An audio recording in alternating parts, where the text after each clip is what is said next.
Good morning guys, good morning friends, good morning everyone. Narita guys sa suwaan. Nung nadumduman nyo ay na di nga porsyon no. Kuha na di mo ng okra. Okra na di sa sang ligad pagid mais. Ti subong tamna naman namon liwat okra. Basi tingala ka mo nga damo ila mo ng kilid. Ang akon teknik amo ni monte depende sa inyo. Gin kalitan ng namon tungod nga nagulan di sang ligad nga adlaw ti ang duta medyo basa-basa pa. Muni nga giningagaw na mo idasa na duwa ka gini pakadto kag pabalik tapos butangan liso okra. Pagtubo sang okra, amo ni teknik ha. Pagtubo sang okra, butangan na namon sang chicken manure. Kag ang ining duta ni ang ilamon ni pahigad ni namon. Undi way na ilamon. Ang ilamon to aras kilid laya, ibalik na namon. Pag laya na madunot, ibalik na namon para matabunan ang iti sang manok.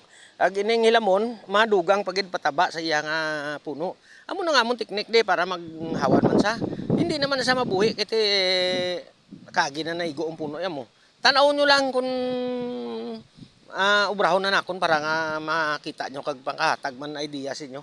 Dua na di kalan guys, ginarado ko di subong ang partner ko na di ka tanom sang okra ko ya grado aryo ari akon pud master mo yo.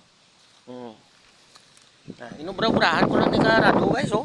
Amo nang ginhimo ko na ariyo obserbar ka mo araw may okra pa. Nan ara saw laya na bla. Isa pala ni kagiti balikon ko pa ni pagtapos ni dungka pagyada na isang abot tanganan na sa migo ko sang binhi ni partner. Dito naman punta matanom nang ko tumuti. Karon lang kay video ko to para makita nyo. Kaya dalang ko to friends. Thank you for watching.